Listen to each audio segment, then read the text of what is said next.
अगर हमारा आर 0 से बड़ा है तो हम सिर्फ ये कहेंगे कि there is positive correlation.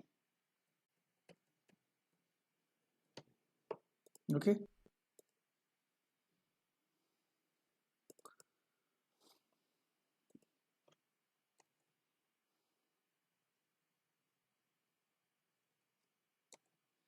Actually जब भी इक्वल्स टू पहले आता है तो एक्सेल समझता है कि मैं इस सेल पे कुछ फंक्शन अप्लाई करने वाला हूँ, इसीलिए प्रॉब्लम को उसमें क्रिएट करता है। Okay,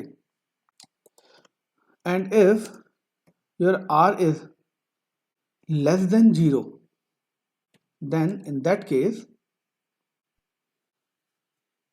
it is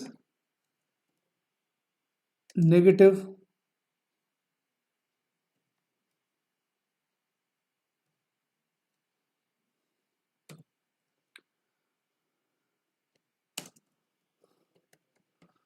correlation, and if r is equals to 0, then no correlation। ये इन चीजों से कुछ इसमें कुछ समझ में आ रहा है? इसका मतलब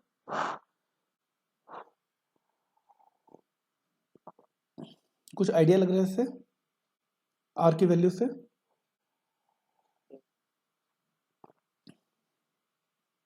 ओके, कोई बात नहीं, हम इसको डिस्कस करते हैं।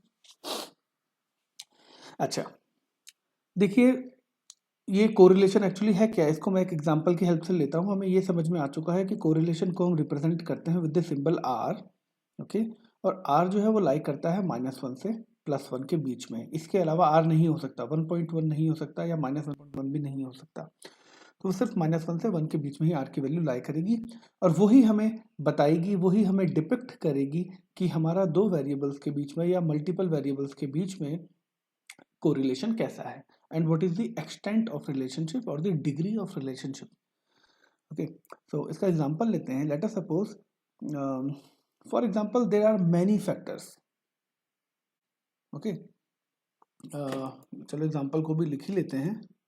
Example is there are many factors that impacts on demand of any commodity। ऐसा होता है कि नहीं? बहुत सारे फैक्टर्स होते हैं जो किसी कमोडिटी के डिमांड पे, या कमोडिटी हम और प्रोडक्ट कह लीजिए, उसकी डिमांड पे इम्पैक्ट करते हैं। ऐसा होता है कि नहीं, है ना? सो मैं इस केस पे दोबारा लेता हूँ। फॉर एग्जांपल जो हमारी कमोडिटी है दैट इज कार, और कार में भी एक सेगमेंट ले लेते हैं, let us suppose Maruti. Okay, Maruti car है, और अब हमें इस पे बहुत सारे फैक्टर्स होंगे जो उसकी डिमांड पे, मारुति कार की डिमांड पे इम्पैक्ट करेंगे। So your factors can be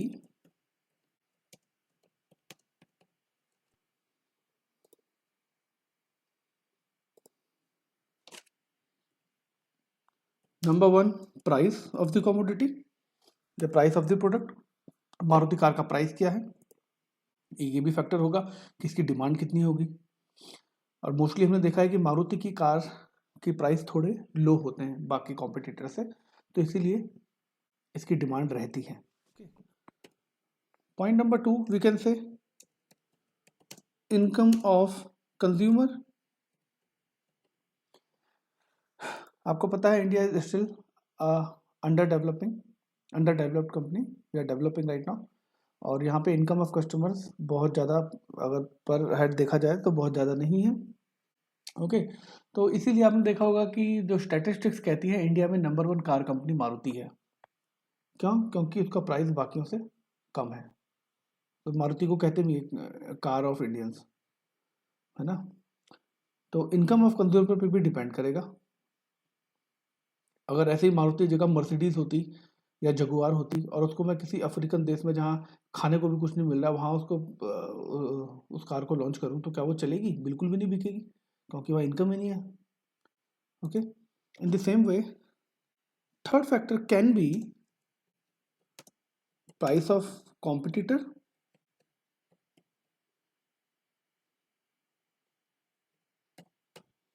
for example मैं लेता हूँ Hyundai कि जो कॉम्पिटिटर है उसका प्राइस क्या है। जैसे मारुति ने ऑल्टो, अब मारुति ने 800 को बंद कर दिया था आज से 6-7 साल पहले।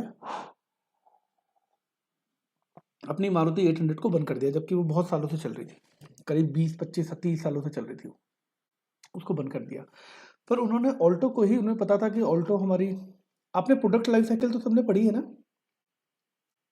Hello, yes sir. है ना?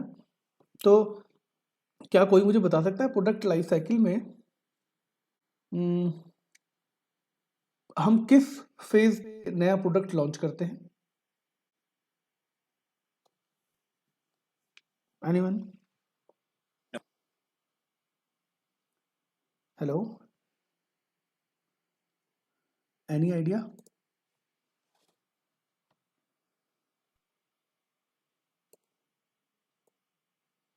सर इन आपकी वॉइस कट रही है, आप चेक भी कर सकते हो।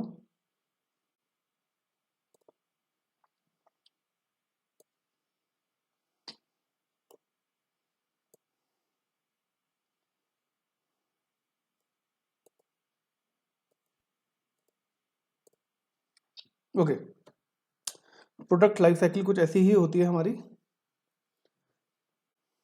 है ना? मैं सिर्फ बनाने की कोशिश कर रहा हूँ। ओके, सो ये वाला जो फेस है आपका स्टार्टिंग का, this is called introduction. Yes sir. Okay, then we have second phase known as, हाँ जी, growth. Then we have third phase, third stage. What is that? Maturity. Maturity. And after that we have decline phase. Okay, तो product की life cycle कुछ इस तरीके से होती है। ओके, यहाँ पे देखिए, वैसे ये जो ग्राफ है ना, इसको हम किसी भी सब्जेक्ट से कनेक्ट कर सकते हैं। मैं इसको लॉजिस्टिक सप्लाई चेन से भी कनेक्ट कर सकता हूँ, और या जिस सब्जेक्ट से बोलेंगे, ये बहुत ही इंपॉर्टेंट समझने वाला ग्राफ है। तो कोई भी कंपनी अपना नया प्रोडक्ट तब इंट्रोड्यूस करती है जब उसका पहले से कोई जो प्रोडक्ट है वो ग्रोथ की स्टेज से मैच्योरिटी की तरफ बढ़ रहा है। ओके, ग्रोथ से मैच्योरिटी की तरफ बढ़ रहा है, क्योंकि कुछ समय के बाद हमें पता है कि वो प्रोडक्ट आफ्टर सम ईयर्स और after a decade whatever, that product which is shifting from growth to maturity, it will come in decline phase. तो जब तक ये मैच्योरिटी फेज में रहेगा, उस केस में जब ग्रोथ से मैच्योरिटी में ये टर्न अप हो रहा है, there is a transition happening, at that time company launches a new product, introduce a new product, so that जब तक ये मैच्योरिटी पे रहेगा, इसको हमारी ग्रोथ मिलनी शुरू हो जाएगी। और जब ये डिक्लाइन पे आएगा, तब तक ये प्रोडक्ट मेरा मैच्योरिटी पे आ चुका होगा। तो उससे क्या होगा, कंपनी के पास हमेशा एक ऐसा प्रोडक्ट रहेगा जो बहुत ज़्यादा बिक रहा होगा और कंपनी को उससे अर्निंग हो रही होगी। जैसे ही वो प्रोडक्ट भी मैच्योरिटी पे आएगा, तो कंपनी को तीसरा प्रोडक्ट करना पड़ेगा। वरना हम सोचते हैं कि कंपनी की जब एक कार चली रही है, तो क्यों बार बार कंपनी नया प्रोडक्ट निकाल रही है, क्यों मारुति उसके बाद सेलेरियो भी निकाल रही है, क्यों मारुति उसके बाद बेंज भी निकाल रही है, सारी चीज़ें निकाल रही है, एस क्रॉस निकाल रही है, क्रेटा निकाल रही है, क्यों निकाल रही है? ओके, रीज़न यही है कि जैसे ही एक प्रोडक्ट मैच्योरिटी की तरफ जाने लगे, दूसरा प्रोडक्ट को इंट्रोड्यूस कर दो, ताकि जब तक मैच्योरिटी में जाने के बाद वो पहला वाला प्रोडक्ट जब डिक्लाइन की तरफ होगा, तो उस समय मेरा एक नया प्रोडक्ट मैच्योरिटी पे आ चुका होगा और वो मुझे अर्निंग देगा। जो आपने कैश काउ पढ़ी होगी, कैश काउ पढ़ा है? No sir. Star dogs, cash cows. अच्छा, ये मार्केटिंग का पार्ट है, ये आपने might be skipped. Okay, so तो प्राइस ऑफ कॉम्पिटिटर, जैसे कि मैं आपको इसमें केस बताऊं कि आज से 7-8 साल पहले मारुति ने 800 को बंद किया। उनको पता था कि उनकी ऑल्टो कार जो है वो मैच्योरिटी की स्टेज पे आ चुकी है। ऑल्टो सबसे ज़्यादा बिकने वाली कार थी भारत की, और वो कभी भी बंद हो सकती है। तो उन्होंने 800 को तो बंद किया, बट साथ ही साथ ऑल्टो 800 उस समय निकाल दी। अब उन्होंने जब ऑल्टो 800 निकाली तो हिंडाई को लगा कि यार अब ऑल्टो 800 तो, एक तो ऑल्टो का नाम, क्योंकि ऑल्टो का नाम ऑलरेडी सबको नोन था, फेमस नेम है, ब्रांड बन चुका है, और अब वो 800 में आ गई। इट मीन्स 800 मारुति 800 कार के जो फायदा था कि एवरेज ज़्यादा मिलेगा, वो भी उसमें मिलेगा। तो Hyundai ने भी अपनी इयॉन कार निकाली, कॉम्पिटिटर ने। ओके, इयॉन कार निकाली, इयॉन वो भी 800 सीसी में ही, मारुति को टक्कर देने के लिए। ठीक, तो और प्राइस बिल्कुल आसपास ही रखा। तो प्राइस ऑफ कॉम्पिटिटर ये भी एक फैक्टर हो सकता है। मैं ये नहीं कह रहा हूँ कि यही 3 फैक्टर्स होंगे, there can be multiple factors जो कि मारुति की कार की डिमांड को डिपेंड वो करेंगे, इम्पैक्ट करेंगे। ओके, बट अगर मैं देखना चाहता हूं, but if I want to see the impact of price only in Maruti to its demand, impact of price in Maruti's cars, then correlation will tell us the relationship. Okay, या मैं किसी तीनों का एक साथ देखना चाहता हूं तो भी मुझे तीनों का एक साथ कोरिलेशन में दिख जाएगा। कोरिलेशन में ऐसा नहीं है कि मैं एक या दो वेरिएबल के साथ में ही सिर्फ कोरिलेशन निकाल सकता हूं, जितने भी वेरिएबल हों सबके साथ कोरिलेशन निकाल सकता हूं। उसको पूरी मैट्रिक्स बनती है उसकी, वो मैं आपको दिखाएंगे हम आगे। ओके, तो मैं इसको निकाल सकता हूं। तो ये मुझे कौन बताएगा? कोरिलेशन बताएगा कि हर फैक्टर का क्या इम्पैक्ट पड़ रहा है हमारी मारुति कार की बिक्री पे। अच्छा, तो इसको कोरिलेशन को निकालने के बहुत सारे तरीके हैं। ओके, तो मेथड्स क्या क्या हैं इसके? एक तो है, आपने सुना होगा, Karl Pearson coefficient of correlation. Second आपने सुना होगा स्पियर्समैन्स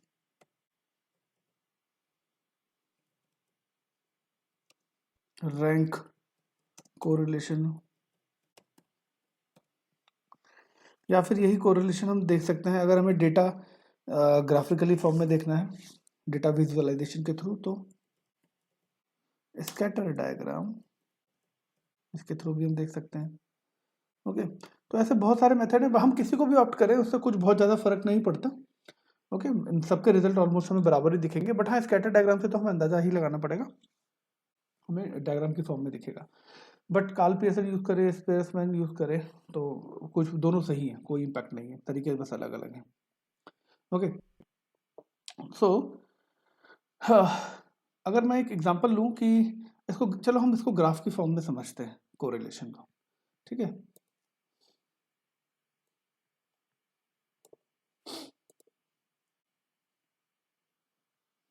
हम्म,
so now let us suppose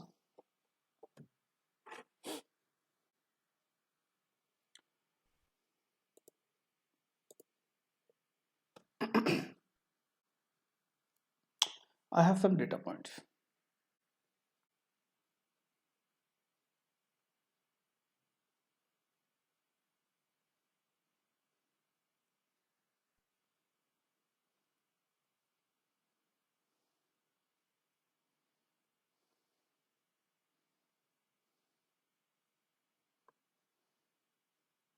okay, और हम सबको पता है कि this is our X axis, है ना। In the same way this is our Y axis. Okay, तो अब मेरे पास ये डेटा है। अब इस डेटा पे ये डेटा सेट्स है, मतलब ये हर एक पॉइंट है। ओके, मैंने यहाँ पे ग्राफ नहीं बनाया कि दिस इज स्केल 1 2 3 4, ऐसे ही यहाँ पे भी 1 2 3 4, मैंने ये नहीं बनाया। बस सिर्फ ग्राफिकल फॉर्म में हम उसको समझ रहे हैं कि ये डेटा पॉइंट्स है। ये एक डेटा पॉइंट है, लेट अस सपोज, और इस ये डेटा पॉइंट की वाई की भी कुछ वैल्यू होगी, एक्स में भी कुछ वैल्यू होगी। ऐसे ये जो डेटा पॉइंट है इसकी भी कुछ वैल्यू यहाँ पे होगी, कुछ वैल्यू यहाँ पे होगी। ओके, सो नाउ अगर इन डेटा पॉइंट्स के बीच में ये जो डेटा सेट्स के डेटा है, मैं अगर इनके बीच में एक लाइन को ड्रॉ करूं, ओके, और मैंने एक लाइन को ड्रॉ किया,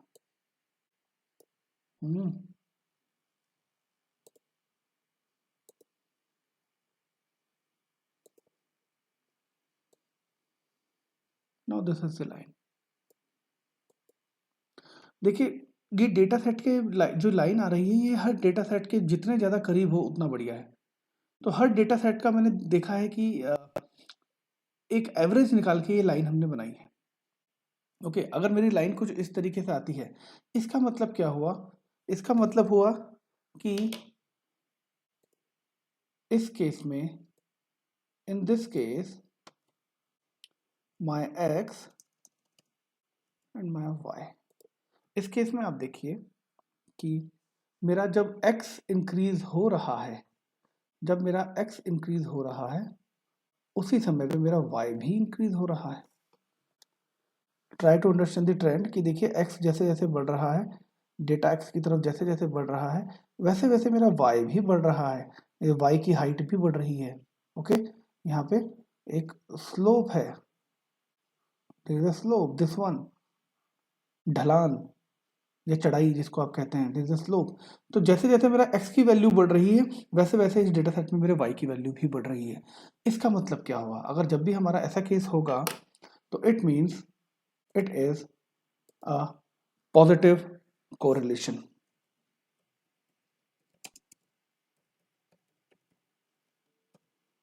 पॉजिटिव कोरिलेशन, और इसका मतलब हुआ कि मेरी r की जो वैल्यू है वो इक्वल्स टू, या तो इक्वल्स टू है 0 से लेके 0 टू +1, इन दोनों के बीच में है मेरी कुछ वैल्यू। ओके, मतलब माइनस में नहीं है।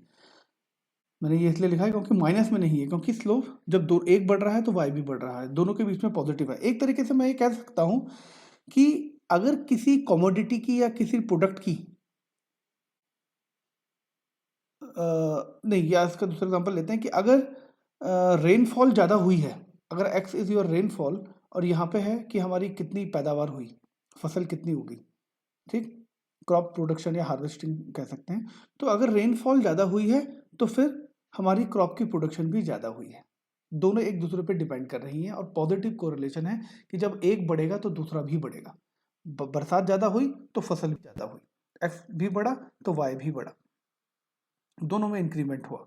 ठीक है, तो इसको हम कहेंगे पॉजिटिव कोरिलेशन, और इसकी वैल्यू 0 टू 1 के बीच में आएगी। यहाँ पे देखिए इस 0 से लेके इस 1 के बीच में आएगी, यहाँ नहीं आ सकती, अदरवाइज वो नेगेटिव हो जाता। ठीक, अच्छा, ये था एक एग्जाम्पल। अब इसी में अगर हम देखें दूसरा एग्जाम्पल, मैं स्पॉटलाइट को बंद कर देता हूँ, थोड़ा प्रॉब्लम क्रिएट कर दिया।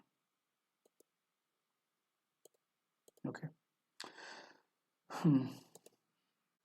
ऐसे ही मैं अब अगर एक दूसरा एग्जाम्पल लूँ कि लाइन कुछ ऐसी बनी है। ओके, और अब हमारा जो डेटा है वो कहीं कहीं पे स्कैटर्ड है।